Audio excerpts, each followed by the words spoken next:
So let's go. This is my work, my PhD proposal. It's a collaboration between wireless sensor networks using information exchange. Probably you have heard, I told something. Let's start answering three main questions. Why doing this work is important, how I'm going to do, and when. Starting why.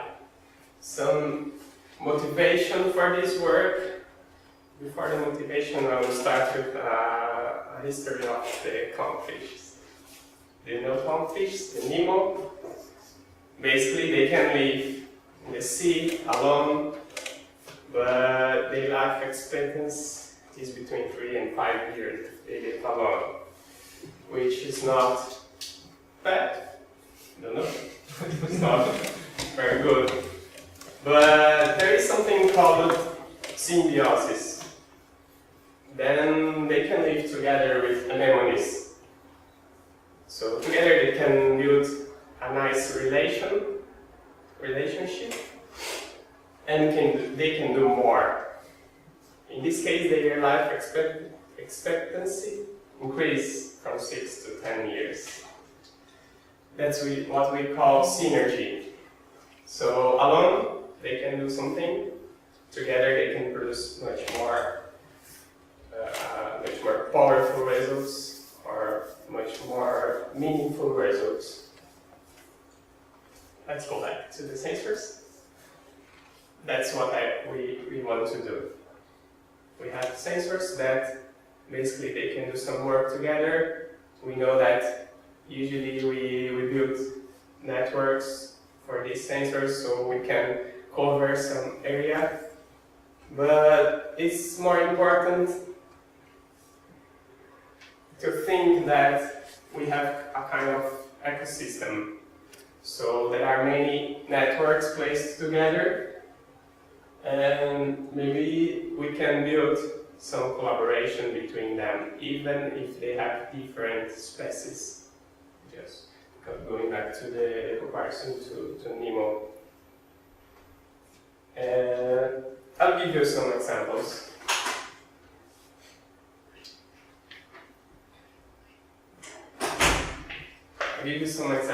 The first example is the fire detection. Let's suppose that we are monitoring a forest. So we are detecting fire, we are monitoring the temperature and the relative humidity. We know that these three things, they are correlated somehow because they are part of the same environment, or they have the same base. And let's suppose we have fire. So what's going to happen? The temperature will increase, the relative humidity will decrease. It's just if we have three different wireless sensor networks, they can exchange these data, and because it's related. So let's think about another scenario: traffic, road traffic and pollution. For example, if we have one network to monitor the traffic level, the pollution levels in the city, and the other one is measuring how is the traffic on the street. At some point, the number of cars can increase.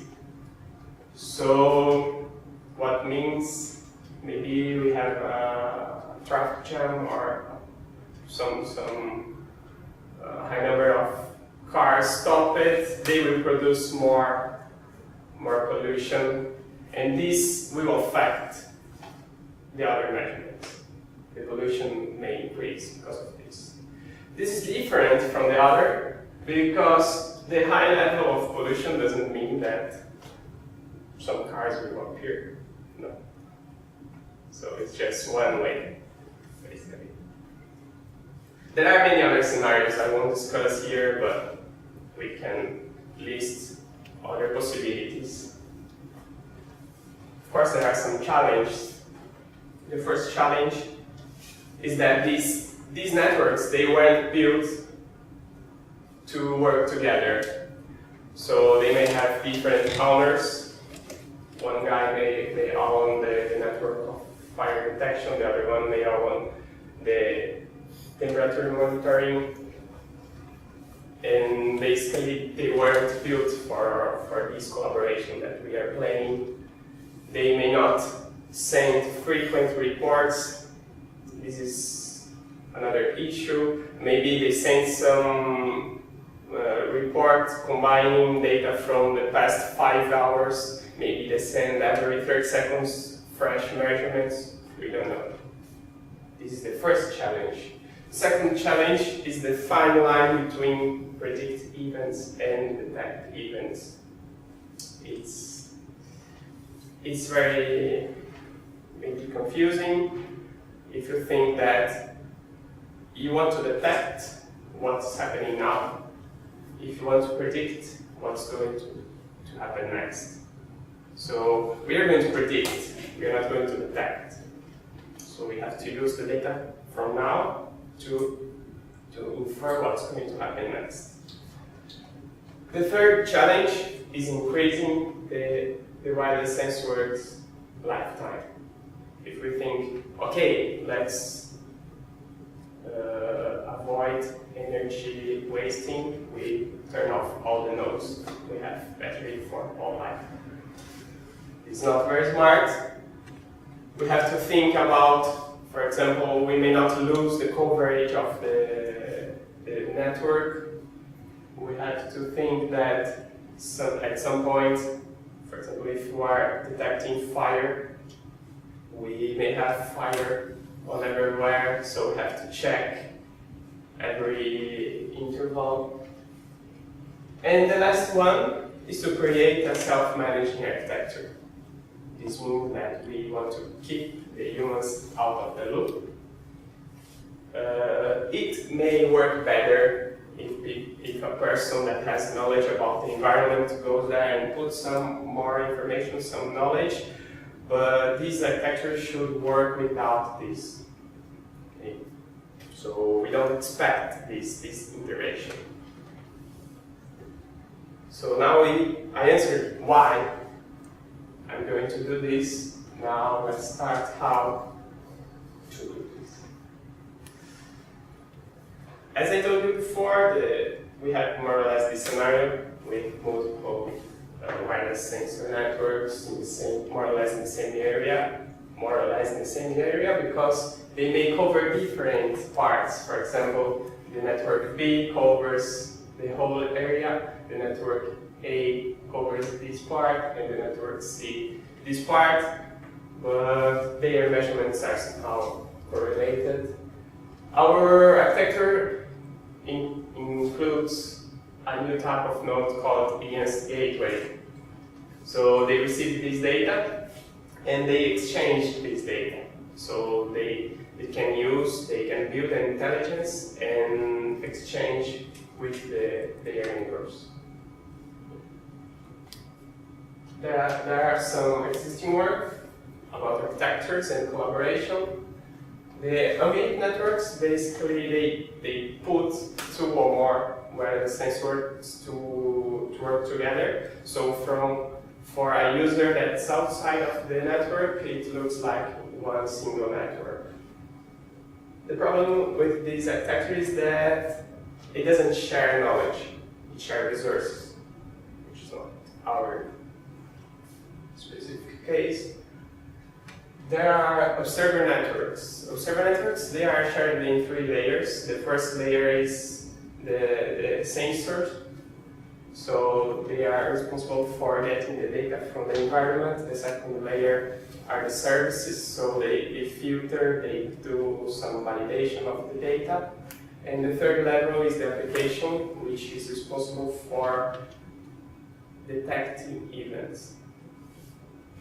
The problem with this one is that they are very good to react with what's happened to what's happening to the environment, but they are not proactive. They don't think about the future, which is one of our challenges. And there is this architecture called autonomic computing, which is based on the autonomic nervous system of our body. It has more or less this idea. There is a sensor that receives the external data and transmits to the architecture. So we have the monitor that gets this data and reads and maybe interprets and builds some knowledge. And then the second part, second function analyzes it, maybe builds some correlation with this specific system. Then it plans how to react, how to make the next movement, and then execute or schedule for later execution. And all these functions, they share some knowledge between them, which can be historical data or something else. So going back to the existing work, there are some words on collaboration.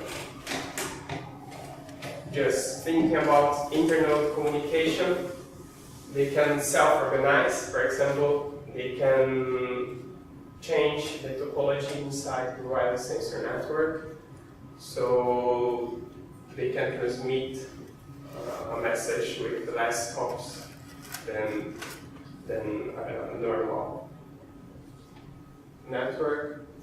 There is another one called resource sharing. For example, if we have some nodes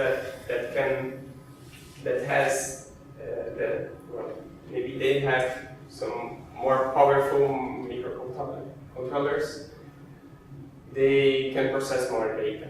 So the other nodes transmit data to this node, this one makes the computation and transmits back. The last one is the cooperation. Maybe you can take decisions based on your neighbors or based on their decision or on their data. This is how cooperation is done.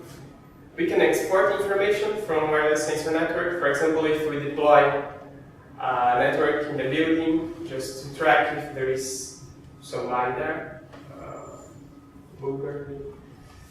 And if we detect something, then we export this information and send a robot for the place. So the robot can take a camera there and check what's really happening.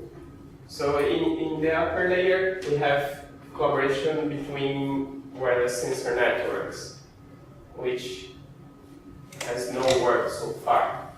So we decided to use the autonomic computing as an architecture and the collaboration between wireless sensor networks. So I will explain a bit more how this work fits to the autonomic computing. Let's suppose we receive this data. We are monitoring the temperature or the forest fire, and we receive this data. Of course, there are some nice stuff we can use, but we have to make some filtering. For example, we have to remove noise. The number 31 doesn't represent anything to us. It can be a string, it can be just a number, we don't know what it means, so we remove. The second step is the syntactic validation. Maybe our system only works with Celsius and we receive something in Fahrenheit, so we discard these values. The last one is semantic validation, which means it considers what's really happening. For example, if you receive today that the temperature in Barcelona is -10 degrees in December, something is wrong. So we can filter this data. Maybe you can see that here we have a strange string. This means, for example, this can represent that the temperature increased 7% after the last measurement, and my system can interpret this. So we can use this data. It doesn't mean that we are going to use only this type of data. We can have other information and use it. Then the analyze part. There is a nice quote that says that a man that has only one watch always knows the time. The one that has two watches doesn't.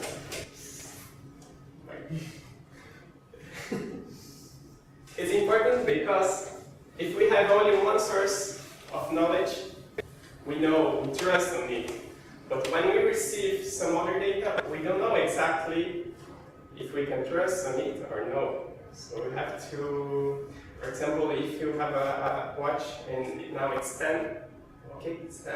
If you have the second one and it's 10 and 5, you don't know anymore which one is right. So we have to think about the trustworthiness, the level of trust that these external data have to us. And based on this, we can infer the future or predict the next happenings. It can be either based on thresholds or on pattern, on the constructed based on the past data.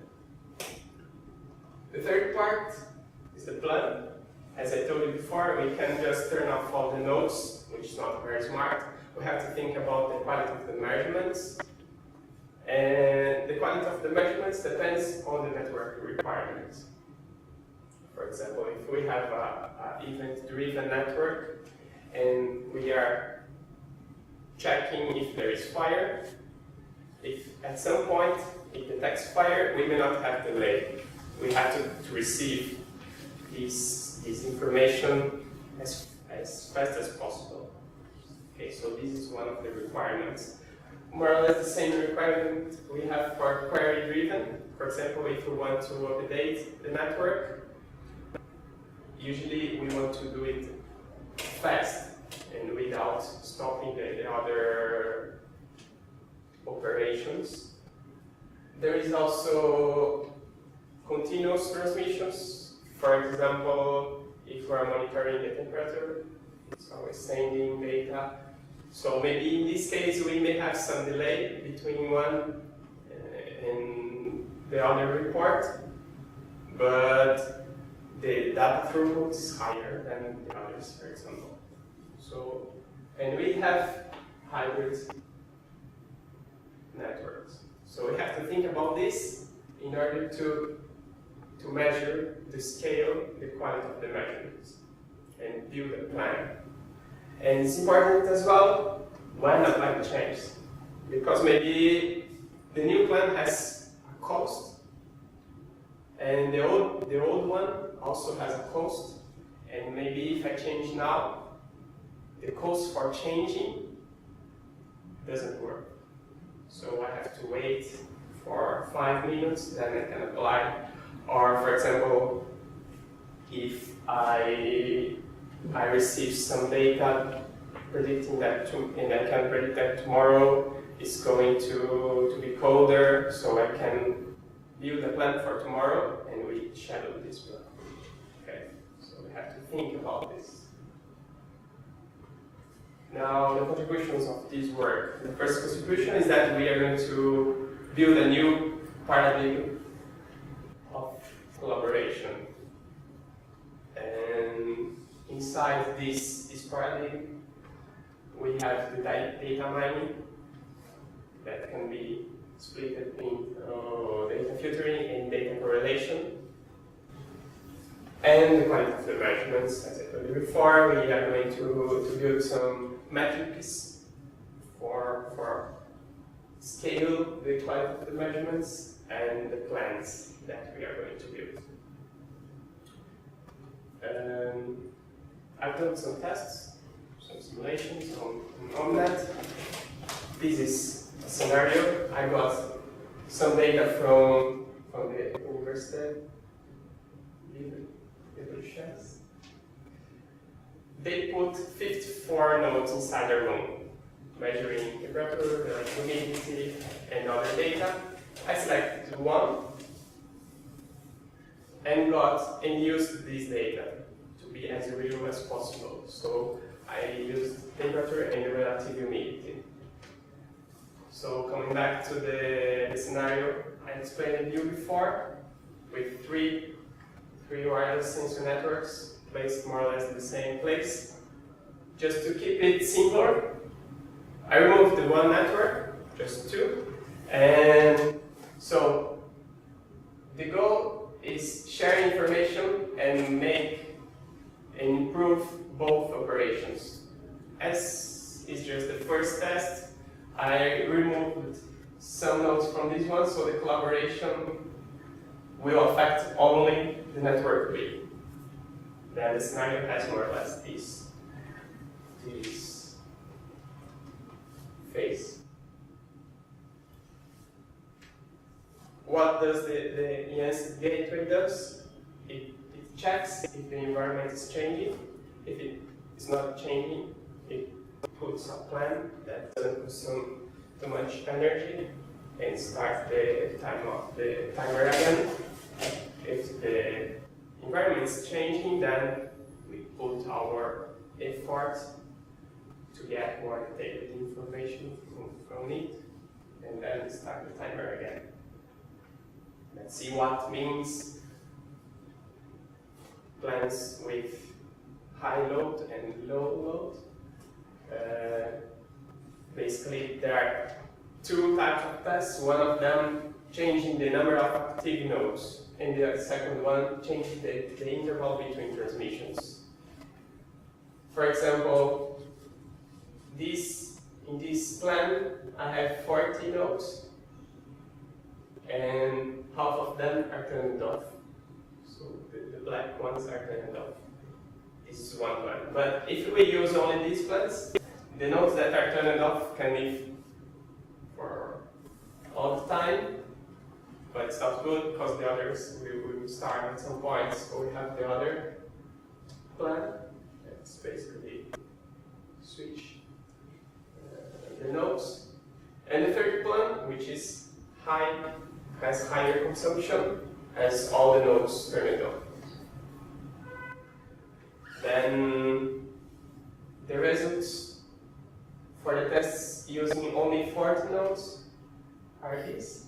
They consumed this amount of energy, and using all the nodes, it consumed more or less, a bit less than half or than twice this value.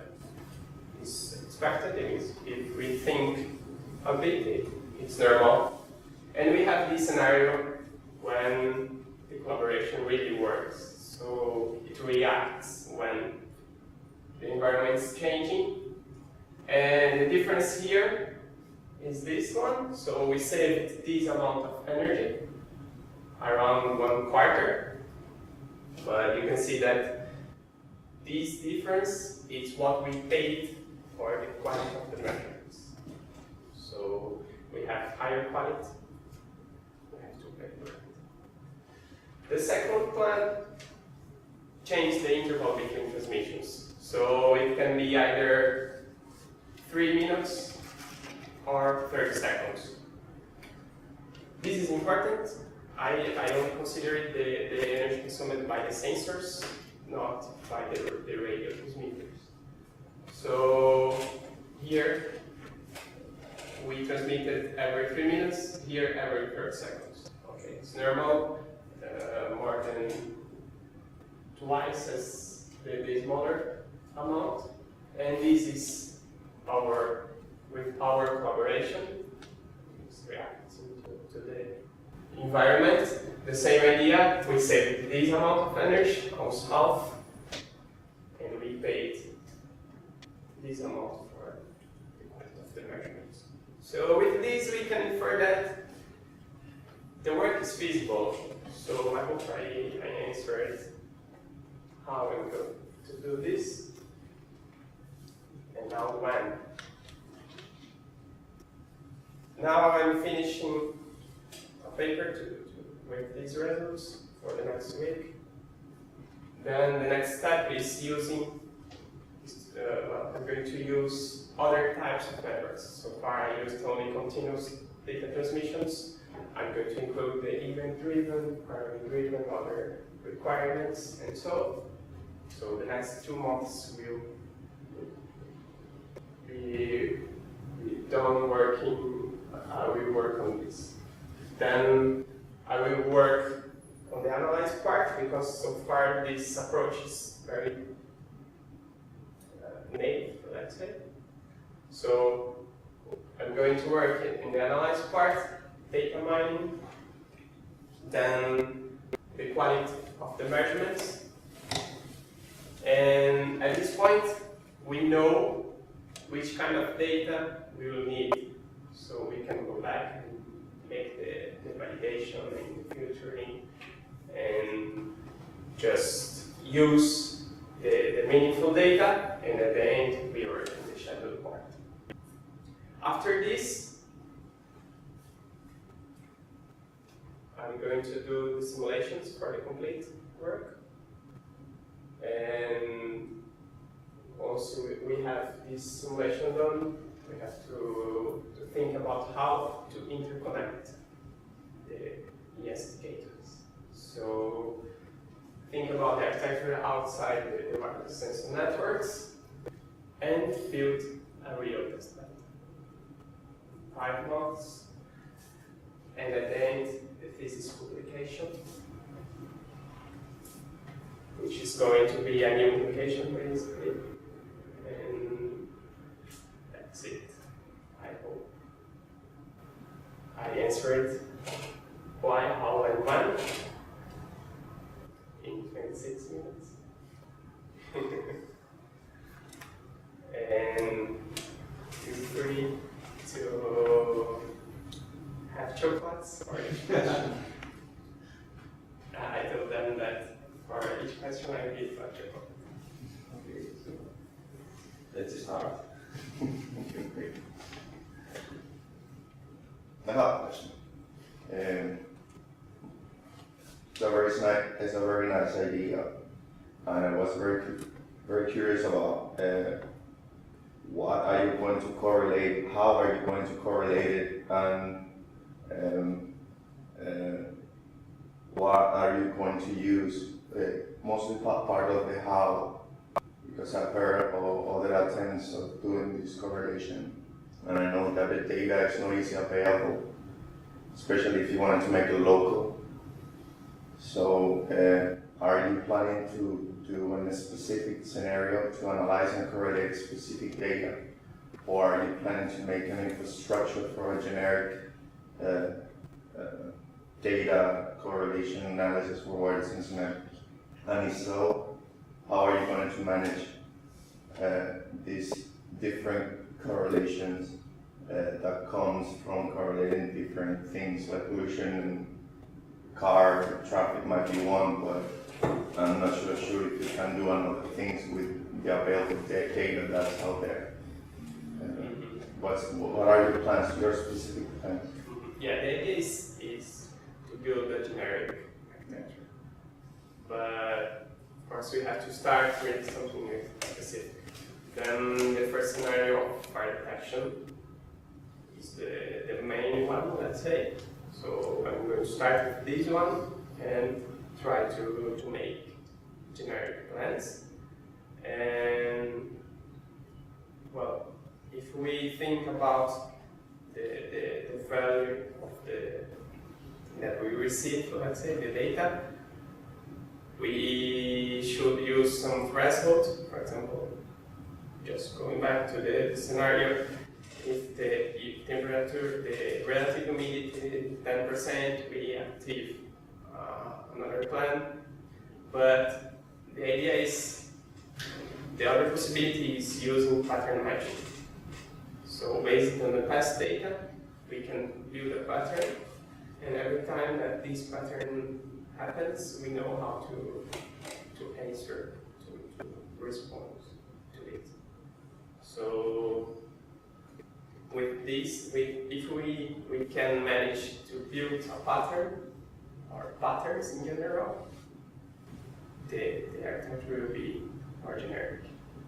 So we can handle other types of data. And the plans that we will be built, the idea is to have, for example, a set of plans for event-driven networks, a set of plans for continuous transmissions, and a set of plans for query-driven.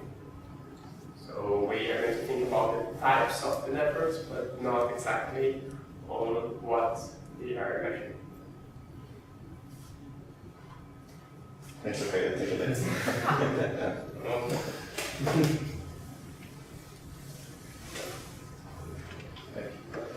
Oh, the chocolate. Yeah. We have It was a little bit. I have one question. Do you plan to use other information than the one provided by wireless instruments? I mean, in the internet you may find any kind of information. Mainly information regarding forecast. Any kind of information in any area. So I think that it would be interesting to at least to see this possibility to include this other kind of information in the whole architecture. In order not to be only prepared for working with wireless instrument information, but also including other kind of information. Yeah, I think this would be next step. I would focus more on using this data, but it's like one step forward to using data from Twitter or from other resources, for example, RSS. And also, we have a connection between wireless sensor networks to wireless sensor networks. We can change the source and also the code. For example, I've seen an architecture that they get data from wireless sensor networks and they send an SMS, for example, if the office of the building is too warm and probably it's going to have a fire. They text you, take care, maybe call the firefighters. So I would say that this is one step further in each direction. We can change the source and we can change the factors. And do you plan to work with data formats, or do you see some advantages of using open data in some part of this project? Yes. For example, for receiving this data, I know that there are some standards with XML and this, I forgot. Yes. Okay. So the idea is make it to join these standards and then use and push to the market, let's say, using the actual standards. I think it's good. I know that it's a new topic, the area that you propose, and there are few publications on that. But I think that I missed some references to the literature, because it in some way reinforces the work that you have been doing. I don't know if you plan to. Well, I didn't. I wasn't very specific for the existing work. There is. Usually I say that there are some steps for the collaboration. It starts from the nodes. They exchange data inside the network. Then the next step is using the whole data from the network to collaborate to other systems. And the third step would be use the whole data to collaborate with other wireless sensor networks. So this is the third step, which there is not work on this, but in the proposal, for example, I used a reference for the second, up to the second step, where they have a scenario of tracking the build to detect intruders. So if there is something, they send the robot to check what's happening. So this is the second step for the collaboration. For the first step, there are many options. I said very briefly here how to resource sharing, the cooperation, and the other type, forgot the name. But there are many options. I didn't put here because I thought it would be too. One minor comment regarding the scenarios, the pollution scenario you present. You could include some wind sensors. Yeah, that can also affect the pollution in the city. Yeah, the wind, the monoxide carbon, it's more like the pollution, also the temperature. It's cold, the pollution changes faster. It's hot. Or the relative humidity. Yeah, there are many others. I just focused on this. Okay. Can get box.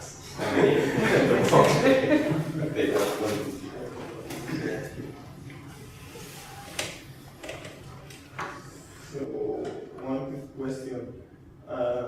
When we build a sensor network, we usually replace a temperature sensor and a humidity sensor in the same node. So we have a single network that takes both measurements.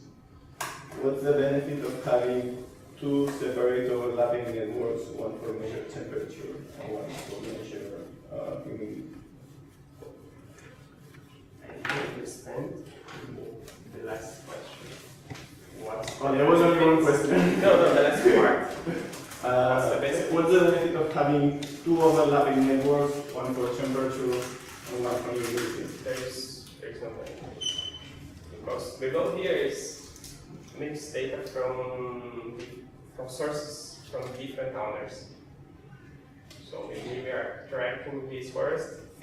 I arrived here 10 years ago and I started tracking. We arrived here last year and we put our network here. We can exchange data. But I wouldn't put another network here. Or separate, or put the sensors in separated network. So the goal is to use data from external sources, not splitting this sensor.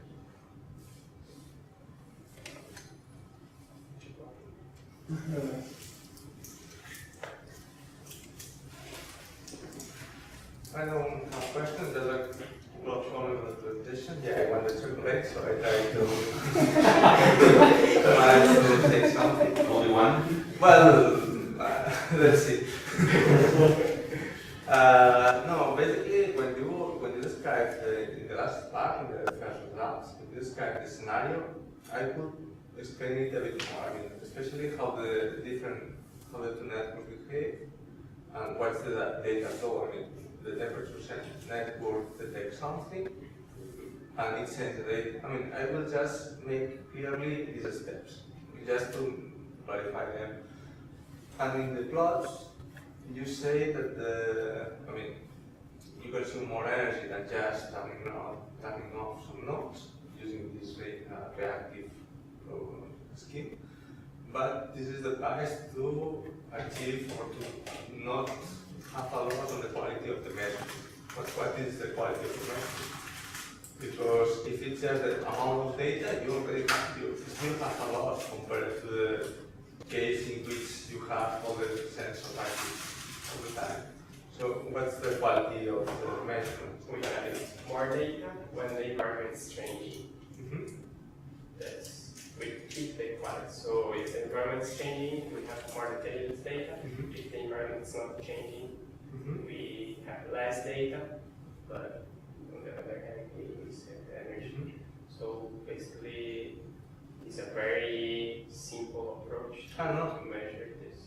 I agree, but I will make it really explicit in the presentation.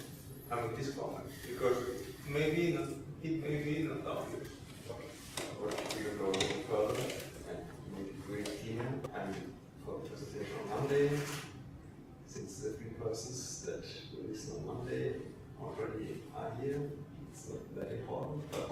present something like this, I think you should be really, really clear that actually by now we have no idea what the quality of measurements looks like, how to measure it. If there was actually an increase or at least a keeping of the quality of measurements compared to the low energy scenario, it's no problem at this stage that you are missing this information, but I would make sure that it becomes clear that this is something you identified as one big field, as one big to-do that you have in your work. Because basically, with the plots you show, you have a scenario that consumes less energy than the worst case, but more energy than the best case that you observe. But there is no other performance indicator that tells you which of these scenarios actually gives you the best data. So you need this trade-off, the other side of this trade-off, to actually make sense with the plots you showed. Again, for me it's perfectly fine that right now you only have the energy, but it should be clear that there is a big question mark with regards to the quality of measurements, which we need to work with. And another comment that also goes in the same direction,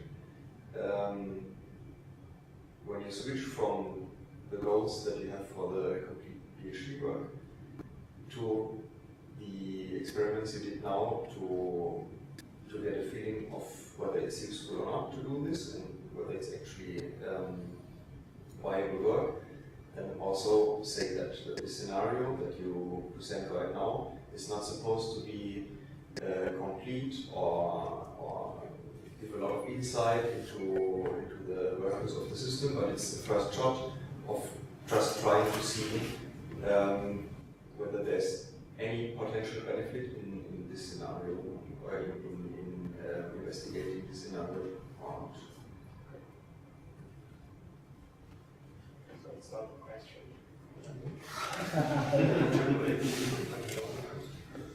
Right? Okay, I will also try to make one question. Your presentation reminds me some hot topics like Internet of Things. I think they also take advantage of collaboration between sensor networks.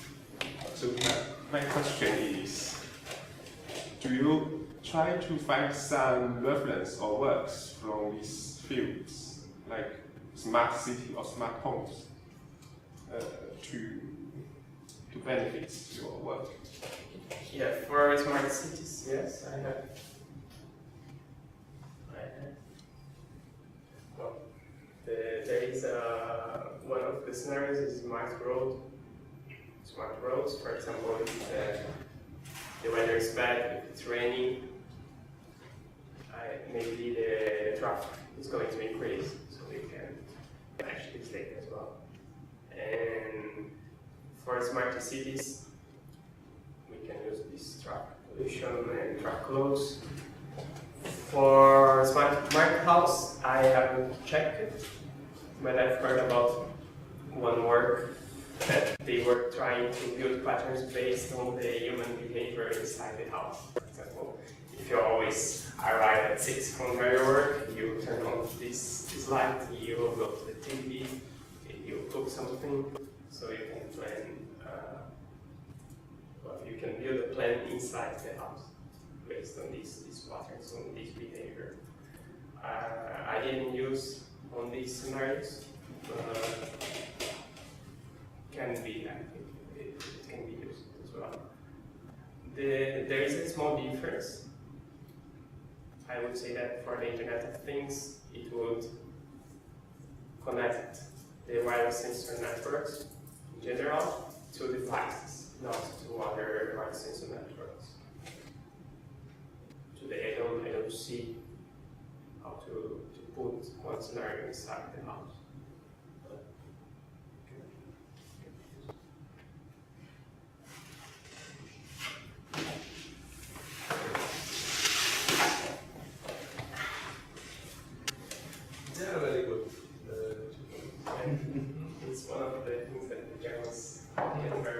6.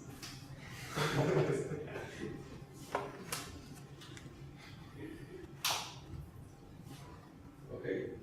Anything you have? I also want to please. Please. What kind of simulation you will use your performance evaluation? What kind of? Simulator you ONET. comment? And another comment in your slide about the different data and incorrect. For example, because the sensor data is only the number, I think it does not include the unit. So foreign root or sense root is they cannot know what different. Maybe it's an invalid number, yes, but they don't know different units. So I think you can drop the case of seven finals, yeah. Because they cannot know what difference between the units. Well, in that case, I was imagining that it was a sequence of transmissions. For example, I received 20 degrees, and the other ones happened. It's just one example. Yeah. If this network is assumed to send the difference, okay, if we receive something else. Yes, it's Can be sure you analyzed as can receive some invalid number, but it's only the number, you know, the units. I think they, because there is a sensor data is only the long number, and after that, at the gateway, you have to convert it to the units, the temperature units. So it's at the gateway, but it's not the home. Maybe it can receive the 100 degrees Celsius, but it not have 2K Celsius and find it in one system. But in these scenarios, I mean, the example was based on the data from individual sensors. But in the scenario, we have one sensor network, the gateway of one sensor network receiving data from other sources, which may be other sensor networks or different sources, which means that the data you get is already pre-processed, let's say. It's probably not the raw sensor data, but you also get annotations like the time, the place where it was measured. The units might have been added by the gateway of the sending sensor network, because it knows what its sensors are measuring, so it can annotate this data and maybe even do something like do an average over all the sensors that send data to this gateway. So the point was that the format of the data you can receive is not necessarily just sensor data and can be basically anything. But I think when two gateway want to communicate, they have to have the like standard APIs to send. So you should have the format. In principle, it should be like that, but you may always run into situations where you get data that, for, I don't know, because of a transmission error or because the other gateway suddenly caught a virus or whatever. So the data you receive is no longer what it should look like. You based your collaboration on the fact that this remote gateway will provide you data that is useful to you, data that is in a well-defined format, everything. But still there are situations when this is simply not the case. Even if it went on for 5 years, there is a hiccup one day, so you get data that is wrong. And the approaches that Gabriel talked about are exactly to catch this. So we are not talking about filtering the data sources themselves in principle. This is another step that has to be done, and this is part of the overarching mechanism or architecture. But these mechanisms are, if for an individual transmission that went wrong, and where the data suddenly looks different, just so your algorithm that uses this data doesn't get something that leads to unpredictable results, let's say. I think it's maybe the wrong data, but it's don't mean because for example the two gateway communicate they send like XML file or maybe need have format and maybe the data is still correct and we just need to convert to the sensor, but it's not invalid data. There are But it's different. just the different. The examples also show completely different cases. You can have the case where the data you receive is unreadable. So there was, for whatever reason, there was a transmission error, you don't use TCP, you have something that doesn't correct errors, whatever. So you get something garbled. First thing. So you want to ignore that. Second thing is, that's what the semantic validation is for. You get data that looks alright, everything's perfect, but because there was no check on the other side, data from sensors that simply broke down, where their sensors repeat stupid stuff. So you repeat, instead of the actual temperature, you receive the temperature minus 30 degrees, or something like that. So you want to filter out this as well. So there might be different problems with the data you receive from its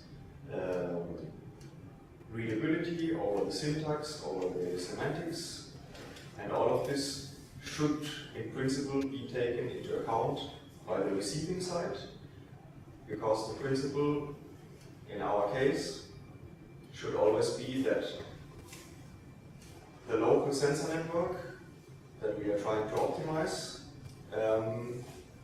does not try to assume too much about what's available outside. So the worst case is there is no information from outside, we still continue to work as we were before. If we receive data, we, the local network, need to make sure that this data is actually useful for us, so that we do not base our local operation on potentially malicious data that comes from outside. It's not only that there may be an error, but you might establish collaboration with another gateway that feeds you good and reliable data for some time, and then suddenly they start to insert slightly different data that makes you spend more energy, for example, as a form of attack, let's say.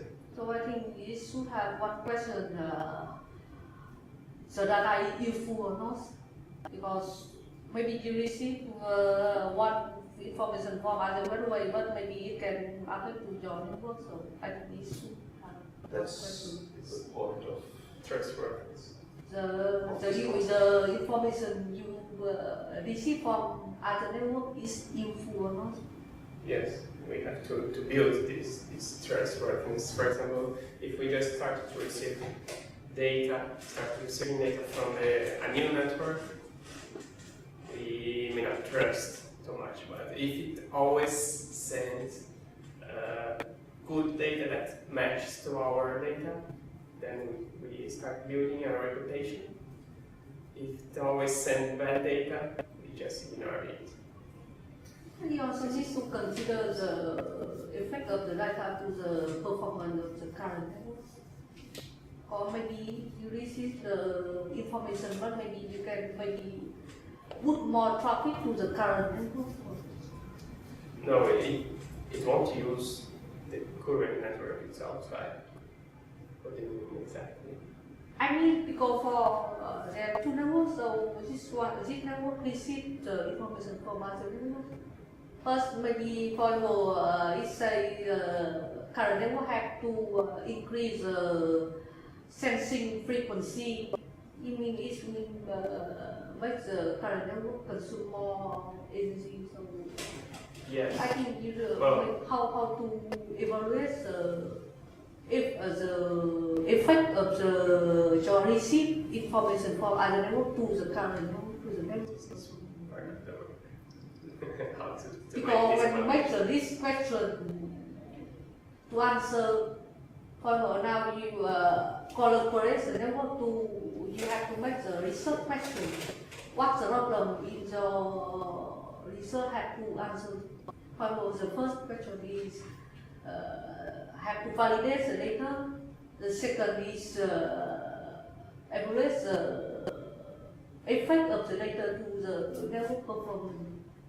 And the benefit, you have to keep the trade-off between the benefit and the performance. And it's important that the other network won't give us instruction. They will give only data. We have to do with our decisions by ourselves. I just suggest to have a list of the questions you have to next time.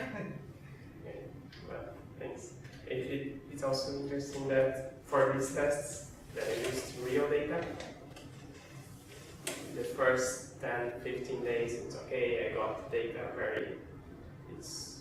well, let's say it's feasible to have this data, but after 20 days, the sensor started to report 122 degrees.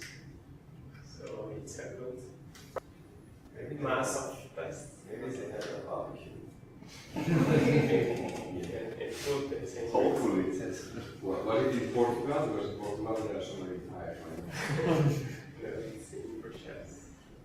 It's quite old, it's 2004. It is also some data that we can validate. I think there's more things, it's an interesting topic to be covered. I don't know. We have Ed something which came some months ago to give a seminar. He works with the small things and he can help. Okay, any other comment or suggestions? I think on Monday we have the official presentation. And part of the committee is here, I guess. You have to clean your brain and your during the weekend. Okay. Thank you.